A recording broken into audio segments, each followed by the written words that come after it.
a brand new iPhone Pro Max 12 with these 4 easy steps. Step 1. Subscribe to IMG YouTube channel. Step 2. Click the notification bell.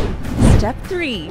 Share one episode of Your Money Matters on Facebook and tag 3 friends using the hashtags #IMG Your Money Matters, #IamGreat iPhone 12 Pro Max giveaway, #IMG official channel. Step 4. Visit img-corp.net/iPhone 12 PMax and fill out the giveaway registration form. The lucky winners will be raffled during the live premiere of the last episode of Your Money Matters Season 3. Watch and share this with your family and friends now to get a chance to win. Good luck!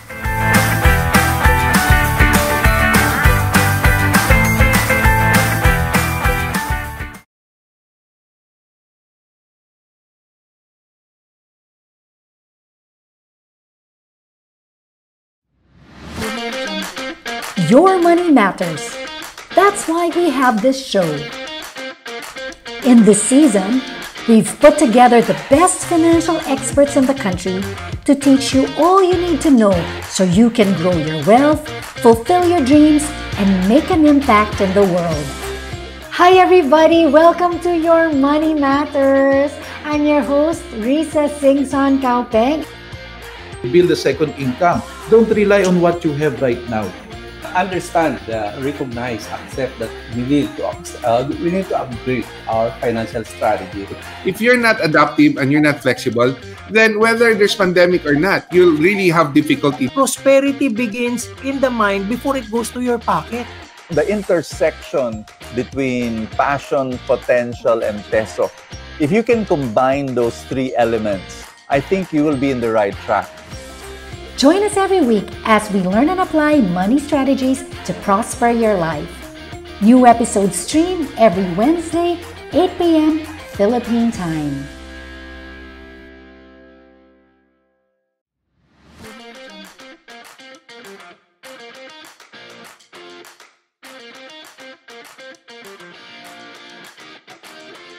Hello everybody! Welcome to Your Money Matters.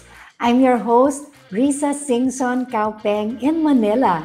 I want to greet all of you who are watching wherever you are and whenever you are. Siyempre, we belong to different time zones. But for a lot of you who are watching this live and you're not in Australia or Asia, I'm probably in your tomorrow. Nauuna kami sa inyo. And that's what we want to happen here in our show. Na mauna yung kaalaman na dapat nating isabuhay bago pa dumating ang mga emergencies, sakuna at pandemya sa buhay natin. We want to equip you with a practical know-how when it comes to your finances so that we aren't caught flat-footed when crises arise. Our guest today has been on our show in the past pero bitin na bitin ako sa kwentuhan kaya't binabalik natin siya. Rex Mendoza will be talking to us about pursuing success as an employee, entrepreneur, and investor. He's been on the top of the corporate ladder in 9 companies. His career spans different industries from sales to real estate to insurance and financial investment. He's on the board of more than a dozen big corporations. And now he is president and CEO of his very own Ramper Financials, the Philippines' biggest distributor of mutual funds. Hindi pa dyan nagtatapos ang credentials ni Rex. He is also a book author and I'm so proud to say that I edited 2 of his books. Napakarami tayong matututunan mula kay Rex, so make sure that you give him your full attention. Are you ready? Aba, dapat ready na tayo talaga.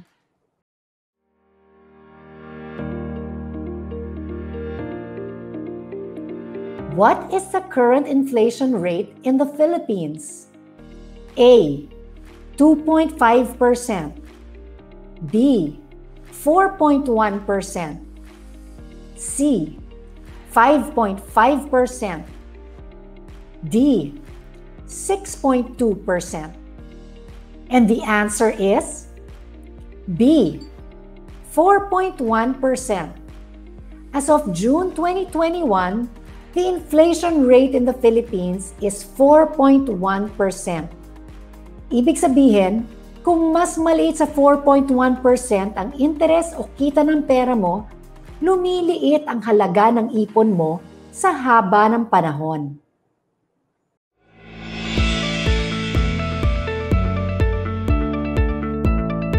Nagbabalik po tayo sa Your Money Matters and ayan na, kasama na natin si Rex Mendoza. Rex, I'm so thrilled that you're able to join us again here in the show. Kamusta? What have you been busy about? Really very busy, Riza, but really happy to be here. Thank you for having me.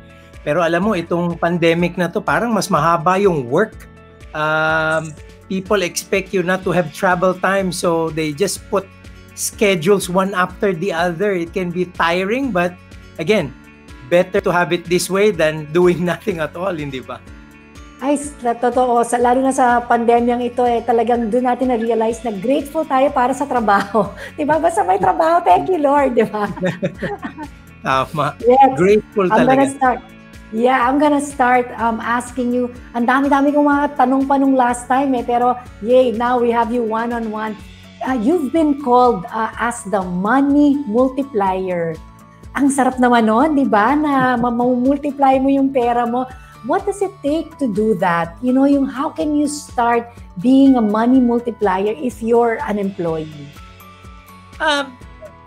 Importante lang talaga sa lahat naman, Risa, disiplina . A lot of people sometimes feel na parang helpless sila, maliit yung sweldo nila, tapos hindi kasya. And then dahil hindi kasya, parang nangungutang sila.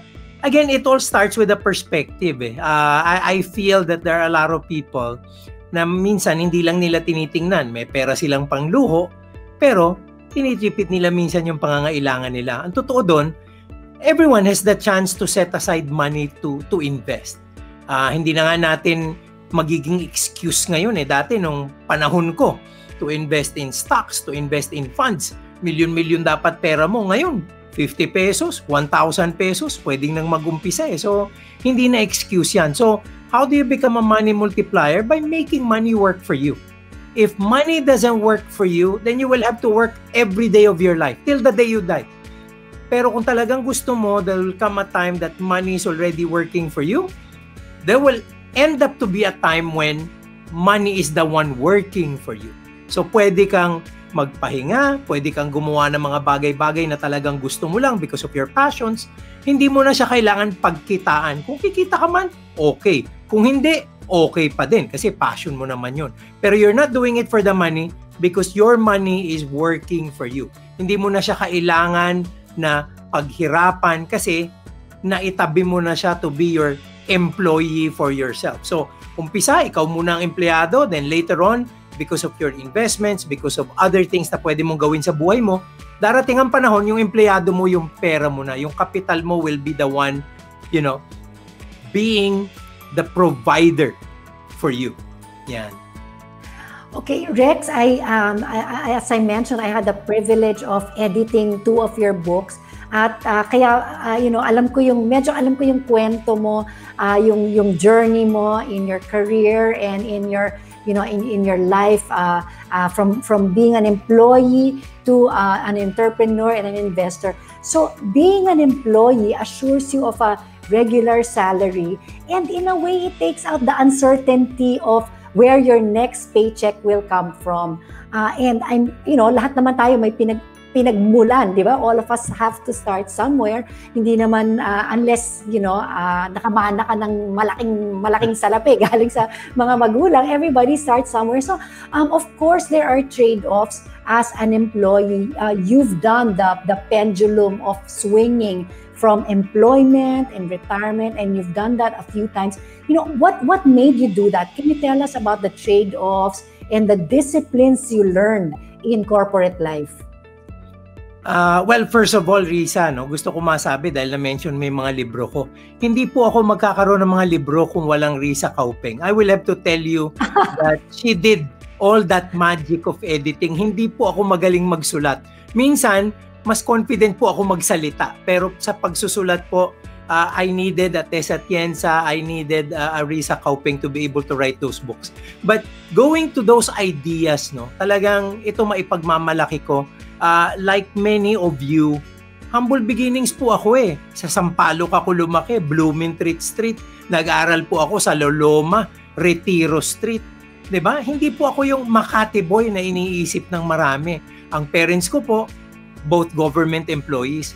Pero ginawan ko ng paraan na parang nagumpisa akong magtrabaho at naisip ko, kung lahat ng kinikita ko, gagastahin ko, hindi po ako magiging maunlad na tao. Hindi ako magkakaroon ng sarili kong progreso. So what did I do?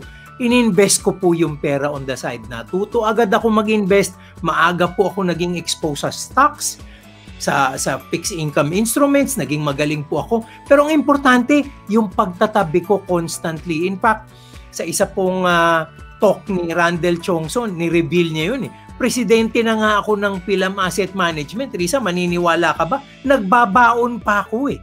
Presidente na ako, nagbabaon ako. Kasi very important sa akin yung, di ba, kailangan mo naman kumain eh. Masarap din naman yung pagkain na galing sa bahay. So nakapagtabi ako. Now, this is also very important. Karamihan po sa atin, pag nagkaroon ng trabaho, okay na. Petics na tayo, may source na tayo ng income. Mali po yun eh. Kailangan i-expand nyo yung inyong earning potential. Pwede po tayong magkaroon ng side hustles, side ng mga negosyo, sideline. Until dadating yung panahon, sa dami ng ganyan nyo at maging successful kayo, yung sideline nyo pwede nyo maging mainline. So, pag pinalakas nyo po yung potential nyong kumita, hindi kayo kailangan masyadong magtipid. But, sabihin na marami, Rex, wala na akong oras, ang bigat ng trabaho ko talaga. Alam mo, maraming Pilipino, 3 hours a day. Based on research po ito. Hindi ko ito haka-haka na binunot lang sa hangin. These are all primary research. 3 hours a day daw ang Pilipino nag-aaksaya ng oras sa social media, sa telenovela, at saka sa mga YouTube videos na puro entertainment. So if it's 3 hours a day, ilan pong oras sa isang linggo yon? Isipin nyo yung sinasayang yung oras sa Facebook, sa Instagram, sa TikTok. 3 hours a day, kung hindi man kayo maka 3 hours, babawiin nyo ng weekend. Mas mahaba, siguro 5 or 6 hours. So ano mangyayari? Nawala yung 3 hours a day, that's 21 hours a week, 52 weeks a year. Abay, kalahating taon na po yun. Kalahating taon, nakapagsulat ako sa dyaryo, nakapagturo ako sa eskwela, nakapagsulat ako ng mga libro, at ako po ay naging speaker sa iba't ibang mga events. So, oras din po yun na dapat sinasabi ko nga, nag-entertain na lang din ako ng sarili ko. Pero, again, kanya-kanya pong perspective yan. Ang lagi kong tanong, what do you do on your spare time? So, pag ang spare time mo ginagamit mo sa paggastos pa ng pera, di lalo na. Ilan po kaya sa atin ang gumagamit ng spare time para kumita? Yan ang very important. That's the reason why I say, di ba, parang pag tumaas na yung potential mong kumita, di may maitatabi ka na ngayon. Mas malaki na ngayon yung third part ko na sasabihin ko, di ba, una, palaki mong pagkita. Pangalawa, kontrolin mong expenses mo, yung lifestyle mo. Pangatlo, meron ka nang i-accumulate at i-grow na pera. So, pag nangyari yun at consistent ka, hindi mo na mapipigilan yan. Magkakaroon ka na ng mga contacts, magkakaroon ka ng iba't ibang mga kaibigan na tatawid ka na ngayon sa negosyo. So, ang nangyari sa akin, Risa, empleyado ako, tapos nagkaroon ako ng chance maging investor, tapos naging entrepreneur ako, nagkaroon na ako ng mga negosyo ko. Una, sosyo lang ako sa iba, hanggang dumating yung panahon, ako na din, nagtayo ng sa title. So, I can always say this, yung aking title na libro ko, di ba, if you remember, Firing on All Cylinders. Pwede talagang gawin lahat yan. Minsan may excuses tayo, but that shouldn't stop. So, when you say firing on all cylinders, Rex, para sa mga mga car aficionados, ay ibig sabihin nun, yung kumbaga at all fronts, go ka, parang ganon. Yes, kasi lagi kong sinasabi to Risa, alam mo naman, mahilig nga kasi ako sa kotse, hindi ba? Ang Ferrari, bakit kakaiba sa Vios? Di ba, bakit kakaiba ang Ferrari sa Vios? Akala ng marami, dahil sa ganda ng sasakyan, hindi po nasa makina yan. Ang makina ng Ferrari, 8 to 12 cylinders. Ang makina ng Vios, 4 lang. Pero tayo po, binigyan tayo ng Diyos ng 12 cylinders, 10 cylinders. Ang problema po sa atin, ang pinapatakbo natin, 4 lang. Eh di ang takbo natin, Vios. Kahit ang makina mo Ferrari, patakbuhin ng kagaya ng Vios, eh di Vios ka pa din. So ang importante, maximize natin ang ating mga makina, i-fulfill natin ang ating mga potential, at yung binigay sa ating talents, yung binigay sa ating mga kakayanan ng Diyos, mga resources, blessings, abe, pagpalawigin po natin yan para naman in the future makatulong tayo sa iba. So, I want us to optimize and maximize our capabilities. And that's why I say firing on all cylinders. Mahirap po yung karamihan Pilipino, nakakuha ng isang trabaho, okay na. Pahinga na siya kasi may source na siya ng income. Mali po yun. Dapat po gawa natin ng paraan para hindi lang yung income natin ang kumikita na itatabi natin, gawa pa tayo ng paraan para kumita pa ng ibang klaseng income. Ang ganda niyang sinasabi mo, Rex, kasi nung panahon mo, yung panahon mo, palagi ko panahon ko rin yun, pero ayoko lang i-admit. Pero nung araw kasi, wala naman tong mga ganitong mga online seminar. Obviously, wala pang mga online seminars. May mga financial seminars or webinars or people like you or Bo Sanchez or IMG or Randall Chongson, financial people who talk about investing and, using, do your side hustles. So, I'm amazed at how did you learn, what piqued your interest kaya natuto kang mag-invest at who taught you this? Okay, ang importante diyan mga bagay na ganito, no. So may oras ka, 'di ba? Instead of entertainment, hanapin mo yung may matututunan ka. Tama ka, Risa, nung panahon natin, hindi naman mainstream itong mga financial literacy. Hindi naman ito talagang libre, di ba? Alam mo nag-a-attend ako ng mga seminar, bumabayad ako. Bumibili ako ng mga libro para matuto ko. You have to learn to earn Hindi pwedeng kumita ka na nang hindi ka muna natututo. Alam niyo po ulitin ko to lagi, very important itong kasabihan na to, prosperity begins in the mind before it goes to your pocket. Dito po muna to, kailangan pagyamanin natin ito bago yan pumunta sa bulsa. Yung iba gusto nasa bulsa agad. So kailangan hanapin nyo ang mga bagay na pwedeng makapagpalawig ng kaalaman nyo. So lalo na ngayon, libre na. Ayan merong mga YouTube videos. Tapos meron namang tayong mga organisasyon where we can be in communities. Ito po, napaka-importante. This is the second one. Kailangan doon kayo mag-convene or makisama kayo sa mga taong makakapag-inspire at makakapag-motivate sa inyo. Pag ang barkada nyo, tingnan nyo isipin nyo, sino yung 5 taong laging kasama nyo ngayon? Yung taong lagi nyong kasama, yung barkada nyo, in 5 to 10 years, yung net worth niyan, yung kayamanan ng mga yan, yun din ang net worth at kayamanan nyo. You will always be within that circle. Kaya po, kailangan humanap tayo ng ating mga grupo, ng ating mga kaibigan na makakapagpamulat ng ating mga mata na talagang may potential ka pa, kaya pa. I mean, Risa, wala namang halong biro kahit hanggang ngayon. A lot of people will say, I have everything. Talagang successful na ako. Abe, hindi naman ako nagpapahinga ng akala ng iba na medyo, pabanjing-banjing ka na lang. Bakit? Abe, kumuha ako ng mga kaibigan Bo Sanchez Edward Lee di ba? Mabibigat na pangalan. Joen de las Peñas, Noel Arandilla, Bart Borja. Yan ang mga kaibigan ko So pag kasabayan ko sila, parang, teka lang. Hindi pa pala ako made, hindi ba? Kasi ang lalayo na ng mga ito So I should be at pace with them. And maniniwala ka ba? Pagkausap mo yung mga yan, hindi naman talaga pagkakaperahan ng laging usapan In fact, minsan nga ang usapan, paano tayo makakatulong? Sinong gusto nating tulungan? Yung mga bata doon, yung mga matatanda doon. Yun ang usapan But because they have money to throw into these mercy ministries, that just tells you they're earning a lot.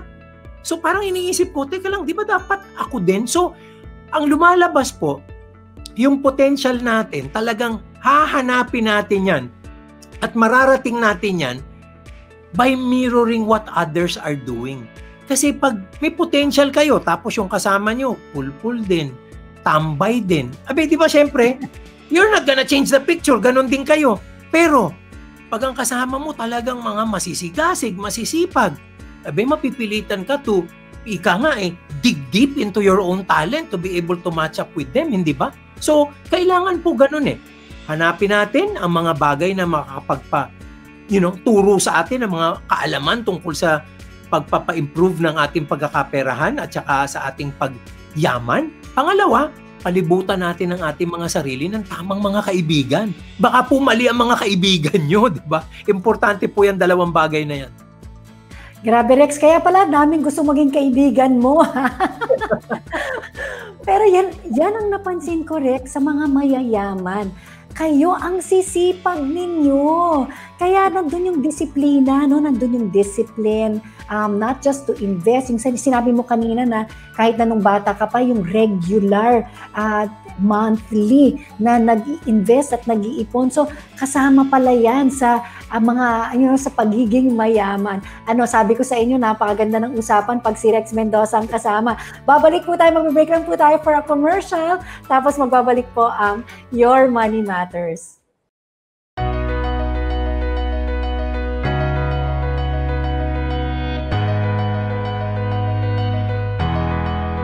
Makalaya sa utang. Sa usaping pinansyal, magkaroon ng sapat na kaalaman. Matutong mag-ipon. Ang pinagpaguran. Hindi masasayang. Hindi mababaliwala. Kahalagahan ng kinikita. Para sa sarili. Para sa pamilya. Para sa mga mahal natin sa buhay. Ako. Kami. Tayo. Bahagi ako. Join ako. Kaya nating abutin ang 30 million Filipinos financially educated by the year 2030. Hashtag 30M2030. Corina Sanchez Rojas, kasama ninyo sa isang makabuluhang misyon.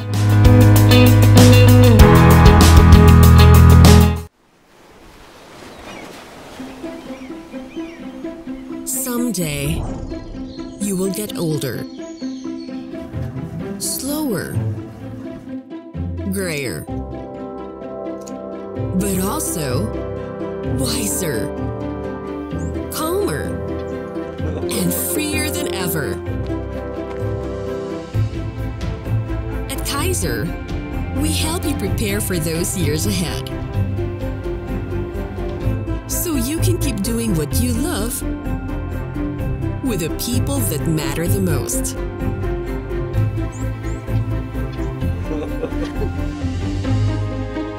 Prepare for your future today.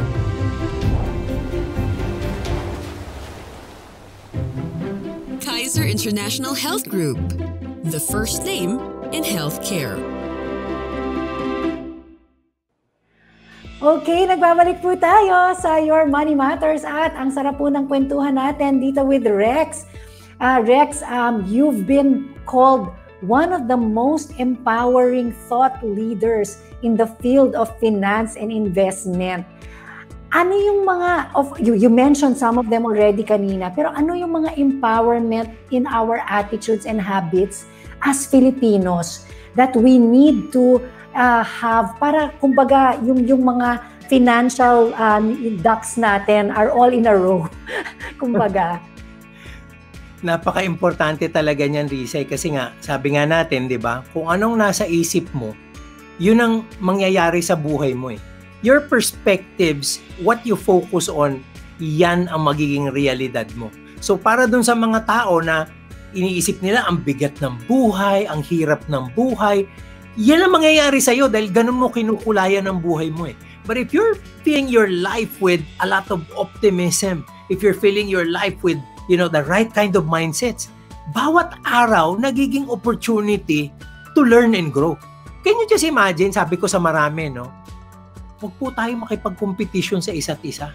Ang dapat competition ninyo, yung sarili nyo. Alam nyo ba, dapat isipin natin, sino ba talaga ang kalaban ko? Sino ang comparison ko? It's the Rex Mendoza of yesterday. I have to be better today than Rex Mendoza yesterday. And tomorrow, I will have to be a better Rex Mendoza than I am the person today. Can you just imagine if you become a better person and you aspire to do that every day of your life? Can you imagine sa isang taon lang, you are 360 times better than who you were the year before? So kailangan po yung mentalidad ng growth, napaka-importante. Number 2, you want to be wealthy? You want to be blessed and abundant? You have to think about the way you think about money. Paulit-ulit, sinasabi ng marami, di ba? Money is the root of all evil. Pag ganun ang pag-iisip nyo, iiwas ka sa pera. Money is not the root of all evil. The love of money is the root of all evil. Pero money in the right hands can be actually used for good. So kailangan isipin natin yung mga beliefs and values natin about money. Kailangan importante, alam natin yung tinatawag na empowering. Kasi pag ang pera nasa kamay ko, kaya kong dalhin sa kabutihan eh. Kaya kong tumulong sa iba eh. Kaya dadating ang flow ng pera maluwag. Kasi nilalagay ko sa tamang mga patutunguhan kung paano makapagpabuti ng buhay ng iba, kung paano magkaroon ng difference in the lives of other people. So, flow ng pera po, tuloy-tuloy yan. Now, para naman sa atin, iisipin ng iba, money will make you bad. Kasi pag yung kaibigan ko nung yumaman, nagbago eh. Sumamang tao. Alam nyo money is a character or personality magnifier. Yung kaibigan mong sumama dahil sa pera, matagal nang masama yun. Nagkapera lang. Di ba? Nagkapera siya, di ba? Lalo siyang sumama. Or dati, siguro hindi siya ganun kasama dahil hindi pa siya na-empower sa kanyang kasamaan. Pero yung mabuting tao, pag nagkapera, di ba lalong bubuti? Dahil gagamitin niya sa kabutihan yung perang dumadaan sa kamay niya. Now, ito, last but not least, di ba? Yung kasabihan na money cannot make you happy. Ayan, pag nakikita mo yung grupo niyan, sila Arthur Guindap, Juni Torreja, yung mga Ronnie Sasoyco na yan, yung mga mastermind na yan. Yan ba?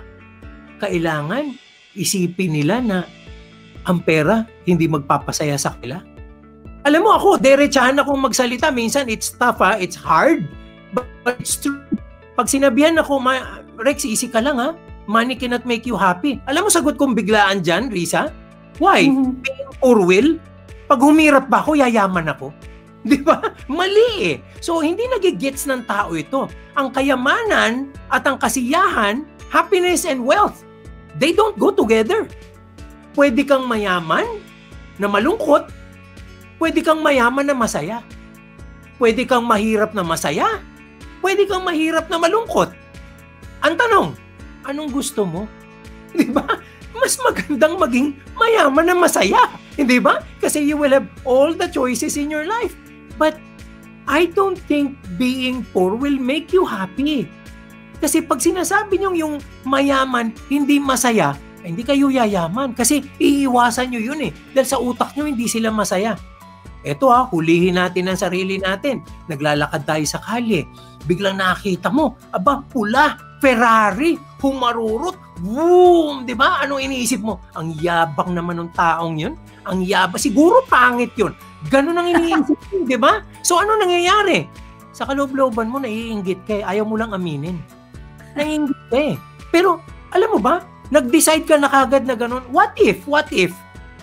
Ang pinanggalingan niyan, mahirap din siya dati, pero nagtrabaho siya. And in 2 or 3 decades, nakamta niyan lahat ng pangarap niya. Kaya ganyan ang kotse niya ngayon. So, bakit hindi mo naisip yun? Pangalawa, di ba parang mas magandang isipin, Risa, pag nakakita kang humarurot na ganun, ang ganda ng coaching yun Kailan kaya ako magkakaroon ng ganun? Ayan. So what am I saying? The questions you ask yourself, it is what you tell yourself about the wealth you see around you that will define the wealth that you will have. Kasi pag ikaw, masyado kang nayayabangan, nire-reject mo yung mga ganyan, may problema ka. When you reject it, you will never be it. Diba? Maybe you're a different person. Pag nagkapera ka, gusto mong iba ang biyahe, ganyan, kanya-kanyang trip po yan. But the thing is, dapat walang basagan ng trip. Diba? Kaya ako, nagugulat ako, lagi kong kinikwento ito. Diba, sasabihin niya, ako, gusto ko simpleng buhay lang. Wow! Ang daming Pilipinong ganyan. Gusto nila simpleng buhay lang. Naniniwala po ako, may mga kaibigan akong ganyan. Pero they are sincere people. Alam nyo, ang measure ko kung totoo yung sinasabi nila o hindi, kung totoo yung puso nila na simpleng buhay ang gusto nila, pag hindi sila naiinggit. When they are happy for the successes of other people. Pero ang dami pong Pilipino ganito. Simpleng buhay lang ang gusto. Tapos yung kapitbahay nagparada ng magandang kotse. Ano sasabihin niya sa mga anak niya?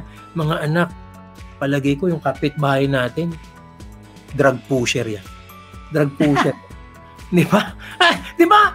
Gusto mo naiinggit ka. Tapos pati kapitbahay mo sa kabila, nakabili din ng bagong kotse. Ayan, mga anak, smuggler naman yan. Di ba? Parang, alam mo, if we want things in our lives, we should work for them. Trabahuhin mo. Huwag kang mainggit. Aminin mo sa sarili mong gusto mo, and because gusto mo, put it as a dream, make a deadline, and then make it a goal. Because you can make it real. Lahat po tayo may kakayanan. You know, God doesn't make you a dream or doesn't give you a dream without the power to make it come true. God does not give you a dream without the power to make it come true. You have the power to make it come true. Hindi nyo lang ina-unleash yung power na yun.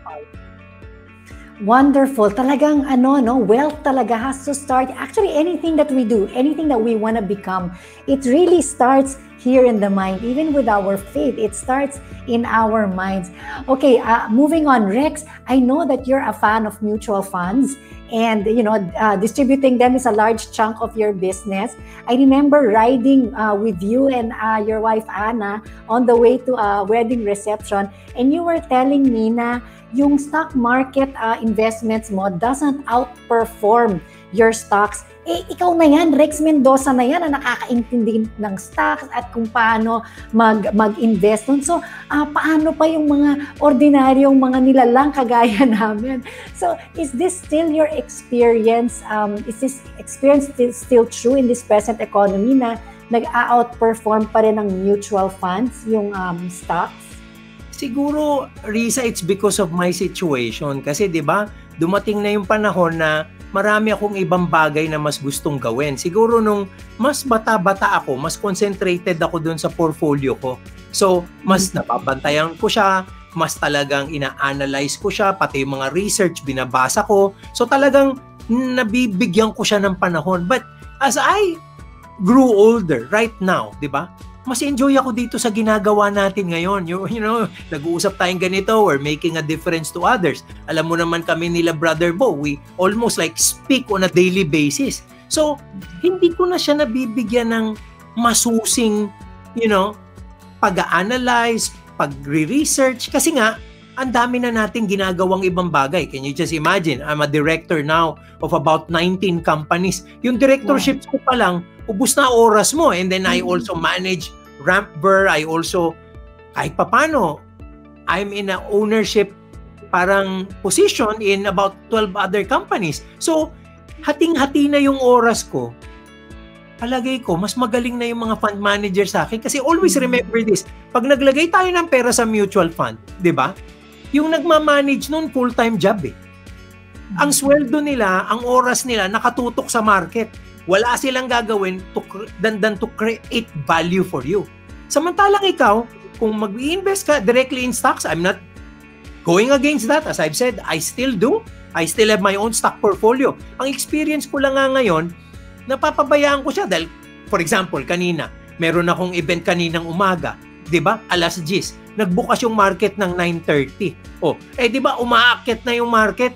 Nagsasalita pa ako eh. By the time natapos ako magsalita doon sa event ko, nakaakyat na, hindi na ako nakaposisyon. Samantalang yung mutual fund manager mo, 100% of the time, yan ang tutok na tutok siya. So, he will be in a better position. Think about this. Pupunta ka ng Baguio, you have a different set of choices. Ikaw ba ang magdadrive?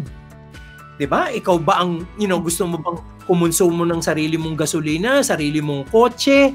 Sa EDSA pa lang, mai-stress ka na sa traffic, ganyan. Or, okay lang yan, Para kung kailan mo gustong huminto, pwede kang huminto. May mga luxuries ka because you're driving your own car. Pero, dun sa mga gustong relax, diba? sasakay sila ng first class na bus. Yung kotse, yung bus na yon, ang silya, mas maganda pa sa kotse, parang business class ng eroplano.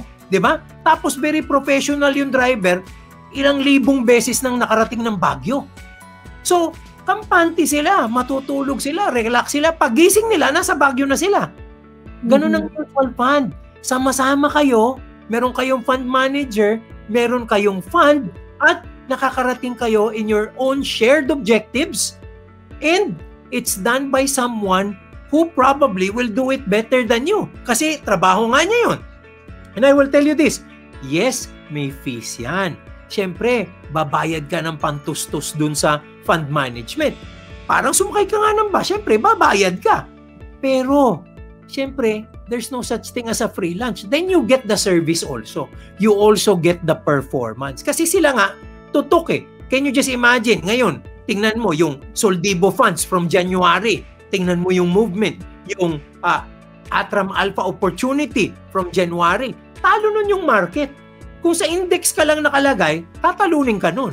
Kasi active portfolio management is doing very well this year. So, choices yan, Risa.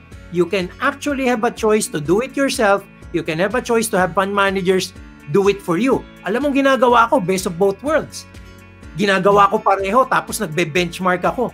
Tapos yun nga, napansin mo, sinabi ko sa'yo, hindi naman pala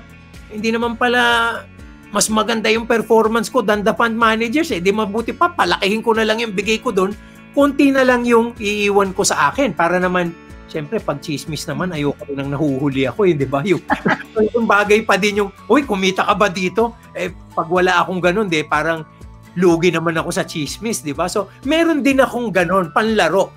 Pero yung retirement ko, yung mga magiging pamana ko sa mga anak ko, abay, those are very formally set aside. And sabi ko nga, ang hindi alam ng marami, asset allocation is key. Ang nagdadrive po ng long-term portfolio performance is not security selection, hindi po yan ang pag-timing ng market, kahit makalbo kayo sa kakagawa niyan. Asset allocation drives 91% of long-term portfolio success. Lahat po ng research, hindi na didebunk ng bagay na yan. Very important po yan. Rex, the last time that you were on our show, you talked about diversifying your investments, and I get that because, of course, we shouldn't put all our eggs in one basket.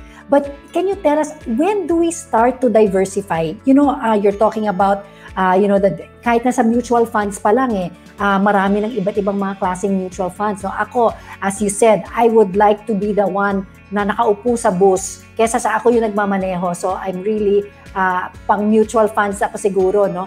Pero yung mga, for those who are watching now na nag-uumpisa pa lang sila sa kanilang investment journey, hindi pa kalakihan yung perang natatabi nila, where do they start and how do they scale up and diversify? Nako, yan ang napakagandang mga developments ngayon, Risa. Dahil nga, wala na tayong excuse. May mga mutual fund ngayon, ang minimum, 1,000 lang. So kung magse-set ka aside ka ng 5,000, 3,000 a month, pwedeng 3 funds na kaagad yun, pwedeng 5 funds na kaagad yun. So you can now have a choice, no? On this side, yung tinatawag nating low risk are money market funds and bond funds. So mga fixed income ang kalakaran niya, very little volatility, you can rely on it na para magbigay sa iyo ng return on a constant basis. Now, on the other side, pwede kang mag-position na for growth. Ayan na yung mga index fund, yan na yung mga strategic growth fund, 'di ba? Na ang taya naman dito nasa stock market.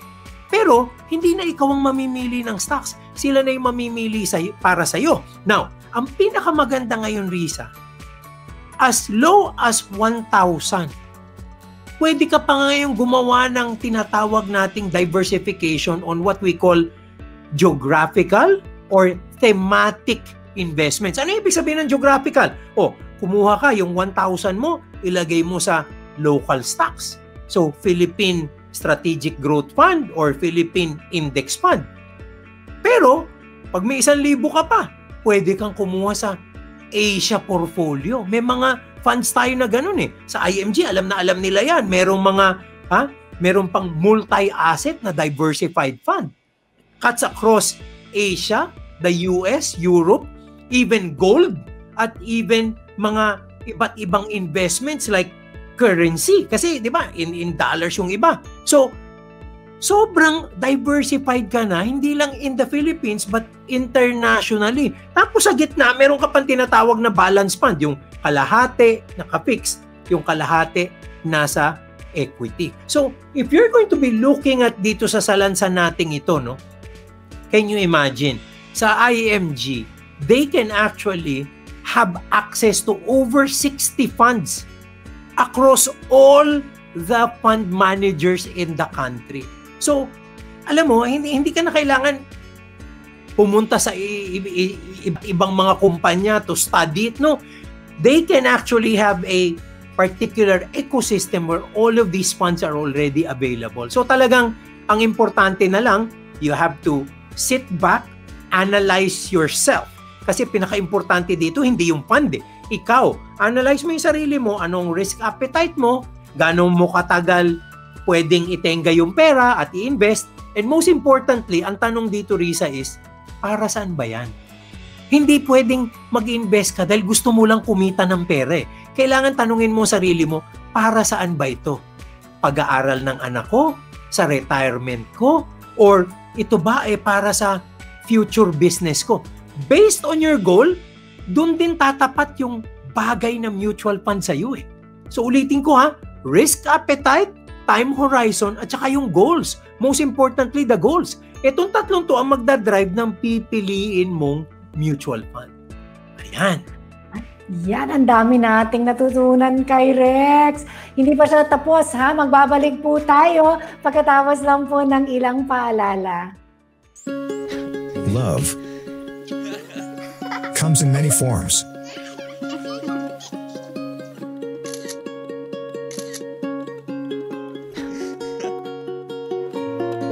But in times of trial and uncertainty, nothing spells love better than security,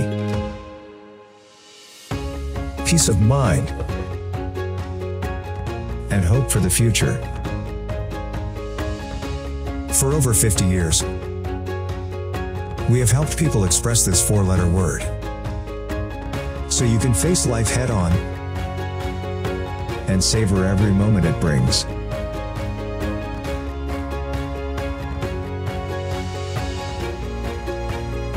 Manila Bankers Life. The best way to show your love.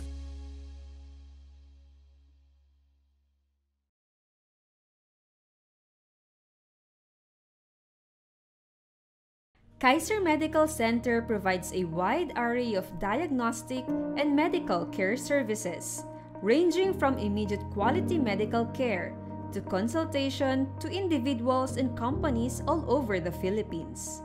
And because we value your health, our ultimate goal is to be your partner in health and wellness, even long after your visit with us.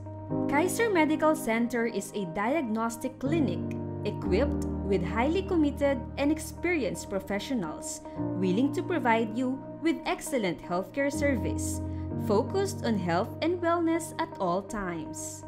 Our aim is to have a consistent, lifelong relationship with our patients by providing convenient and affordable quality medical care and consultation which is preventive and curative in a happy, safe, and friendly environment. Kaiser Medical Center, kaagapay mo sa kalusugan. Protect yourself and your family and be certain with your future with Fidelity Life.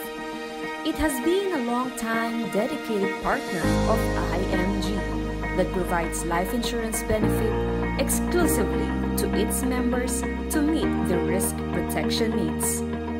In partnership with Everest Memorial Services, Fidelity Life is also providing its members with free access to 24/7 Memorial Concierge services. With the consent of the beneficiary, Fidelity Life shall apply the insurance benefit to cover the expenses for the memorial services of the deceased member. At Fidelity Life, the care of our members and their families is our first and most important business. Be life confident by protecting your loved ones and securing your future.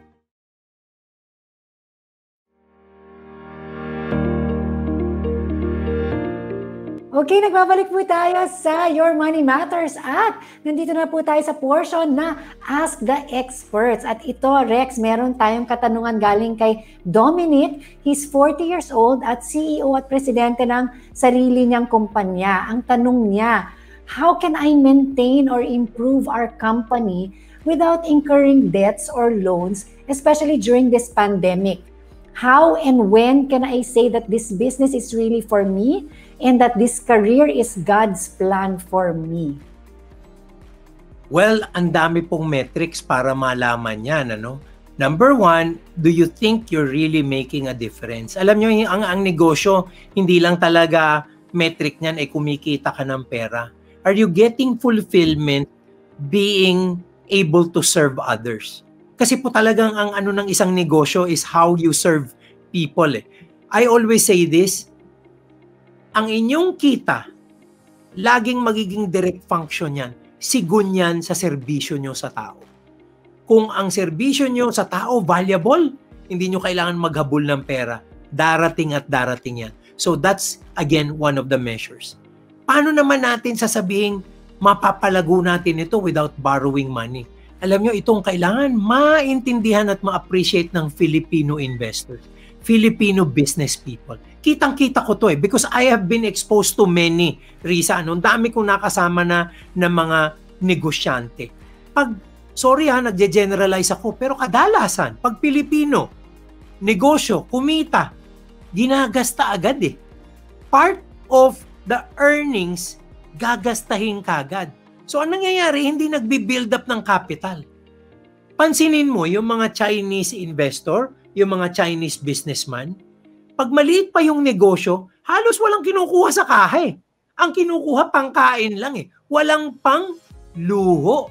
Doon sila nakatira sa taas ng tindahan or sa warehouse, kalat-kalat ang tubo sa sala nila. Hindi sila gumagasta. Pero biglang makikita mo, boom! Nasa Corinthian Gardens na, malaki na yung negosyo. So habang nag-i-struggle sila, pagulong ang kapital. They always plow the capital back. And that's why the businesses get bigger and bigger and bigger. Can you imagine? John Go Kong Wei, Henry C. They have established these empires within their lifetime. Wala silang pinag-umpisahan Pero isipin mo, si Henry C., yung unang successful na Shoemart sa Carriedo, kung yan nilustay niya kaagad, ginastos niya kaagad sa magagarang kotse, sa mga magagarang luho. Lumaki kaya ang Shoemart? Kasing laki niya ngayon?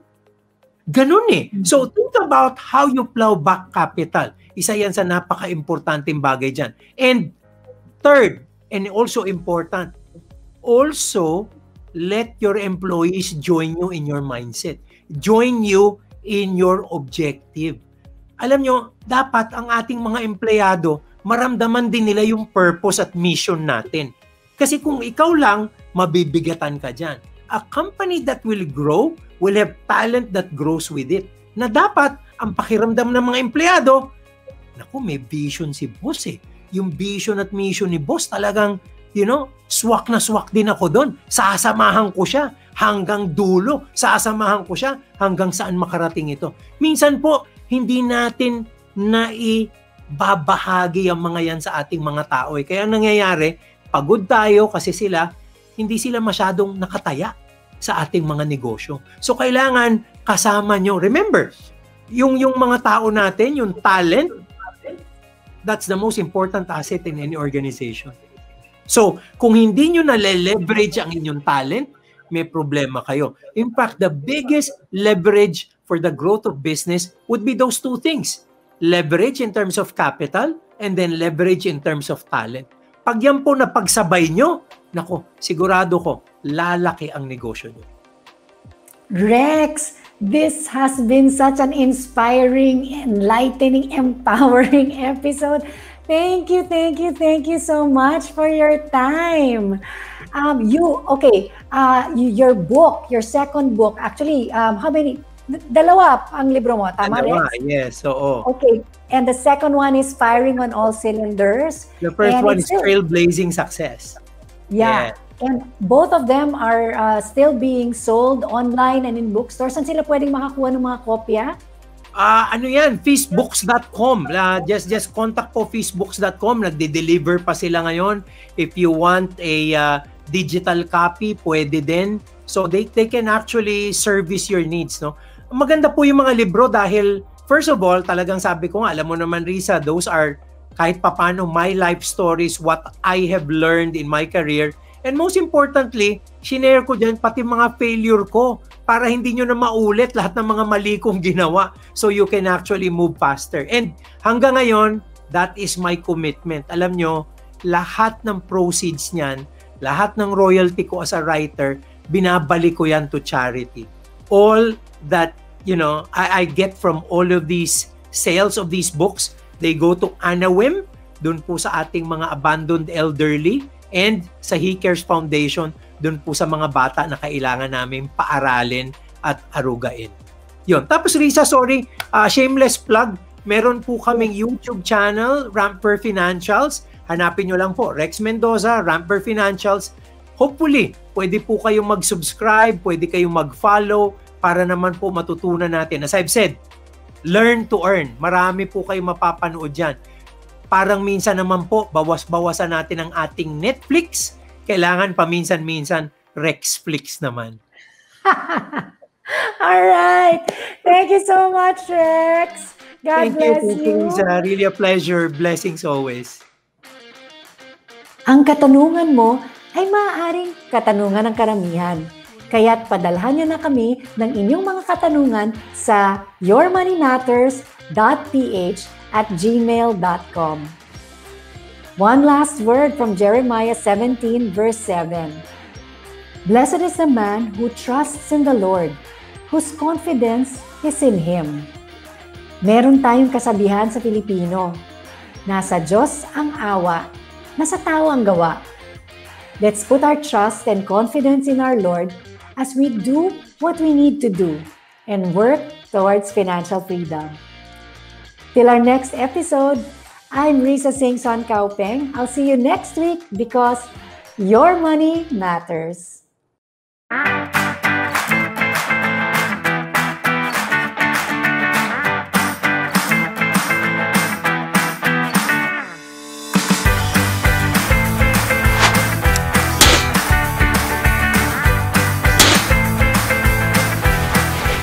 A brand new iPhone Pro Max 12 with these 4 easy steps.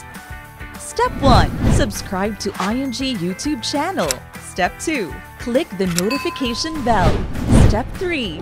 Share one episode of Your Money Matters on Facebook and tag 3 friends using the hashtags #IMG Your Money Matters, #IamGreat iPhone 12 Pro Max giveaway, #IMG official channel. Step 4. Visit img-corp.net/iPhone 12 PMax and fill out the giveaway registration form. The lucky winners will be raffled during the live premiere of the last episode of Your Money Matters Season 3. Watch and share this with your family and friends now to get a chance to win. Good luck!